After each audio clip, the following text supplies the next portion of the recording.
तर आपण ही दृश्य बघतोय नाशिकमधली आहेत। नाशिकमध्ये मुख्यमंत्री देवेंद्र फडणवीस दाखल झालेले आहेत। नाशिकमध्ये फडणवीसांच्या उपस्थितीमध्ये कुंभमेळा नियोजन समितीची बैठक बोलावण्यात आलेली आहे।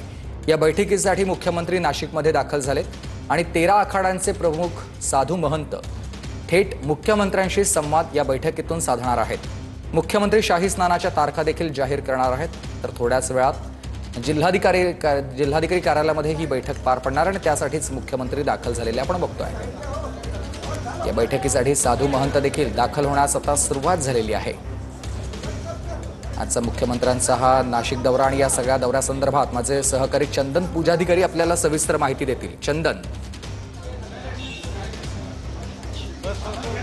आपण बघतोय की मुख्यमंत्री देवेंद्र फडणवीस नाशिकच्या जिल्हाधिकारी कार्यालयात दाखल झालेले आहेत। या ठिकाणी साधू महंत जे आहेत, जे नाशिक आणि त्र्यंबकेश्वरच्या आखाड्यांचे प्रमुख साधू महंत आहेत, ते या ठिकाणी या बैठकीसाठी यापूर्वीच दाखल झालेले आहेत। भाजपचे मंत्री गिरीश महाजन हे देखील या बैठकीला उपस्थित आहेत आणि मुख्यमंत्र्यांच्या उपस्थितीमध्ये आता ही बैठक जी आहे ती पुढच्या काही वेळात या ठिकाणी सुरू होणार आहे। सगळ्यात महत्त्वाचं म्हणजे या बैठकीत एकीकडे साधू महंत आणि मुख्यमंत्री यांच्यात थेट संवाद होणार आहे, तर दुसरीकडे नाशिकमध्ये होणाऱ्या सिंहस्थ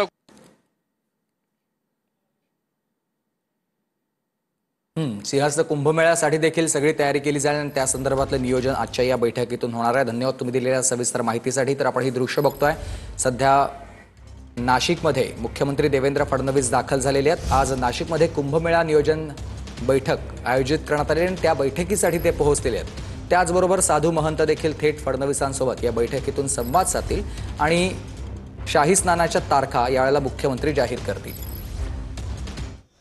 कुंभमेळ्याची तयारी, त्याचा सर्व आढावा हे त्या ठिकाणी घेणार आहेत। त्याचबरोबर सर्व 13 आखाड्याचे जे प्रमुख आहेत, साधू संत महंत, त्यांचे प्रत्येक आखाड्याचे 2-2 प्रतिनिधी यांना सुद्धा आज आमंत्रित करण्यात आलेलं आहे आणि त्यांच्याशी चर्चा, कुंभमेळ्याच्या तारखा, कोणत्या दिवशी कुठलं स्नान होईल, या संदर्भातल्या सगळ्या धार्मिक विधी काय असतील, या संदर्भामध्ये चर्चा त्यांच्यासोबत या ठिकाणी होणार आहे।